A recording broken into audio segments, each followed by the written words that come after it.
नमस्कार। जगत nature YouTube channel में आप सबका हार्दिक स्वागत है। एक बार फिर आप लोगों के बीच में उपस्थित हूँ वीडियो लेकर के। फिर पहाड़ों की ओर जो श्रृंखला चल रही थी, आज ये उसका समापन हो रहा है। यानी कि अब तक जो 16 एपिसोड आए थे, ये 17वां एपिसोड है। अब पहाड़ की हसीन वादियों से विदा हो रहे हैं और फिर से मैदान का वो गर्मी भरा इलाका, वो रोज रोज की आपाधापी पहाड़ बहुत याद आएगा। पिछली बार पहाड़ से लौटते समय मैंने बाय बाय पहाड़ करके एक अच्छा मार्मिक वीडियो बनाया था, जो पहाड़ की यादें आती। लेकिन इस बार मैं याद करूंगा, लेकिन आप लोगों से व्यक्त नहीं कर रहा हूं। मैं इस बार जो वीडियो बनाने जा रहा हूं, समझ में आ गया मेरे, वो ये है कि जो रास्ते में मेरे जितने भी छोटे कस्बे पड़ेंगे, उनमें जो अनियोजित विकास हो रहा है, बिल्कुल सड़क तक उनकी दुकानें आ जा रही हैं। एक गाड़ी अगर खड़ी हो गई, एक भी वाहन वहाँ पर खड़ा हो गया, तो दूसरी वाहन का निकलना मुश्किल हो जाता है, बड़ा जाम लग जाता है। आज इसी पर चर्चा करेंगे। आइए चलते हैं। मैं गंगोली हाट से अभी निकलने की तैयारी कर रहा हूँ और ये जो खेत खलिहान, आगे पहाड़ है, मैदान में आते आते ये जो है, इनकी स्मृति अब बनी रहेगी। मैं ये गंगोली हाट बाजार के बीच से निकल रहा हूँ। आप देख रहे होंगे ये कितनी सकरी गली है, जबकि ये अब नगर पालिका हो चुका है। मैंने पिछले वीडियो में भी आपको बताया था कि नगर पंचायत को अपग्रेड करके इसको नगर पालिका कर दिया गया है।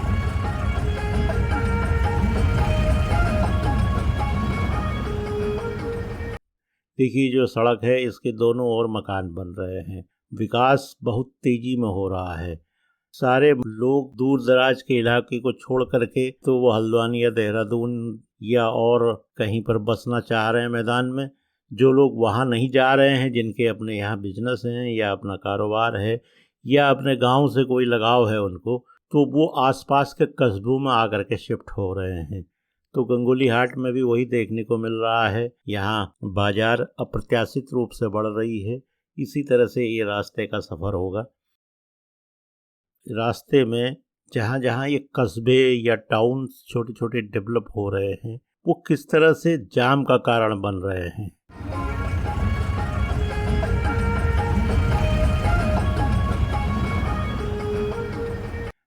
मैंने पुलिस वाले वीडियो में कहा था कि यहाँ ट्रैफिक पुलिस की ज़रूरत है।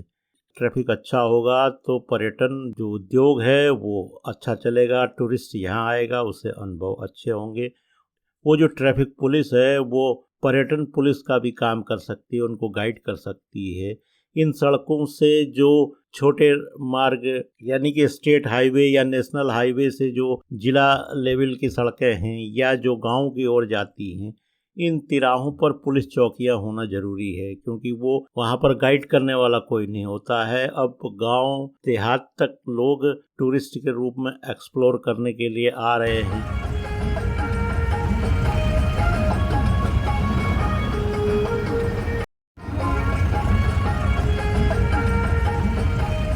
ये अब हम लोग पहुंच गए हैं नारायण दत्त तिवारी जी, यानी कि उत्तर प्रदेश और उत्तराखंड के मुख्यमंत्री, उनके गांव के पास में ये जो ऊपर विद्यालय है, ये उन्हीं के पिताजी पूर्णचंद जी के नाम पर है।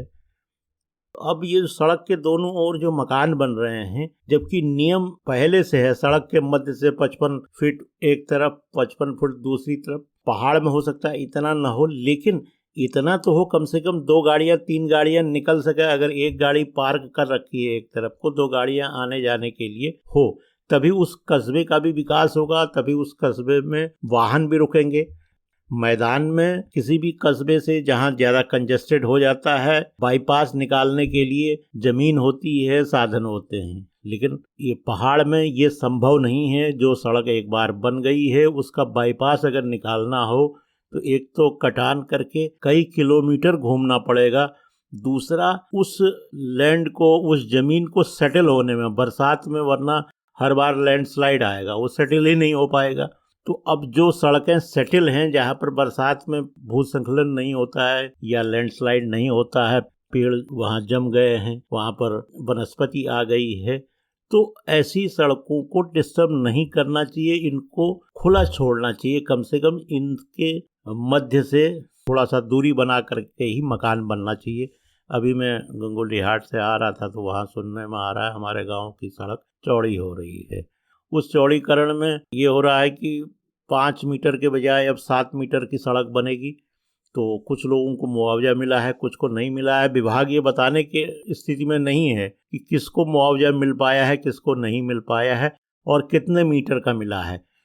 ये सरकारी विभागों की बहुत बड़ी कमजोरी ये दिखती है कि अगर एक बार काम निकल गया तो उनके दस्तावेज कहाँ होंगे कोई पता नहीं है। जब तक उसमें हाई अथॉरिटी, कोई ऊपर से उच्च अधिकारी, मंत्री कोई उसमें प्रेशर न डाले, तब तक कोई कागज देखने वाला नहीं है। तो इसलिए अगर कोई अलग से बल ऐसा बनता हो जो ट्रैफिक पुलिस के नाम से हो और जो हर चौराहे पर, हर तिराहे पर, अब तो जो मैं ये कह रहा था कि इन सड़कों के दोनों तरफ जो मकान बन रहे हैं बहुत तेजी में बन रहे हैं, इन पर नियंत्रण रखने के लिए भी पर्यटक मित्र के रूप में हम लोग एक बल तैयार कर सकते हैं जो कि ये काम करे कि पर्यटकों को गाइड भी करे, ट्रैफिक का संचालन भी करे और साथ में ये जो मकान बेतरतीब बन रहे हैं सड़क से एक निश्चित दूरी पर वो बनाए जाएं। देखिए हम भीमताल पहुंचने वाले हैं, ये मोड़ है, इस मोड़ को खुटानी मोड़ कहा जाता है। एक जो राइट हैंड में सड़क जा रही थी ये भवाली के लिए जाती है। हम लोग भीमताल के बाजार की ओर मुड़ गए हैं। देखिए भीमताल इतना मैदान कहाँ मिलता है। भीमताल की जो घाटी है जो वास्तव में या तो पिथौरागढ़ घाटी है या उधर श्रीनगर जो गढ़वाल वाला श्रीनगर है या सोमेश्वर घाटी, बागेश्वर घाटी, लेकिन अगर यहाँ नियोजित विकास होता तो ये स्थान किसी मैदान से कम नहीं होते, हर घर तक सड़क होती। इस यात्रा के दौरान मैंने जो मुद्दे उठाए हैं संभवतः आपको वो उचित लगे हों। अगर आप में से किसी की सरकार में या देहरादून के सचिवालय में कहीं कोई पहचान हो या आप वो सक्षम अधिकारी हो या वहाँ तक पहुँचने का जरिया हो तो कृपया इन वीडियो में उठाए गए मुद्दों को सरकार के सामने रखने का कष्ट करें। अनियोजित विकास है, जनता तो अधिक से अधिक लाभ लेना चाहेगी, लेकिन सरकार और मंत्री जी लोग इस पर ध्यान दें।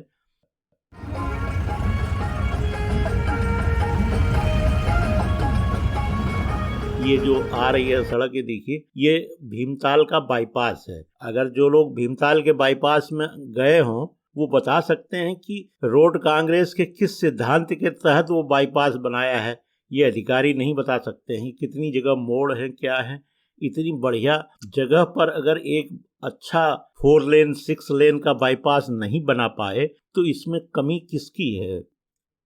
और अब आज का वीडियो समाप्त करने का समय आ रहा है। भीमताल के जाम में हम लोग लगभग काफ़ी देर फंसने के बाद आ गए हैं। अगर आज का ये छोटा सा ब्लॉग आपको अच्छा लगे तो कृपया इसे लाइक करें, शेयर करें और जिन भी व्यूअर्स ने जगत नेचर यूट्यूब चैनल को सब्सक्राइब नहीं किया है तो सब्सक्राइब कर लें। इन शब्दों के साथ फिर होगी मुलाकात। बहुत बहुत धन्यवाद। नमस्कार।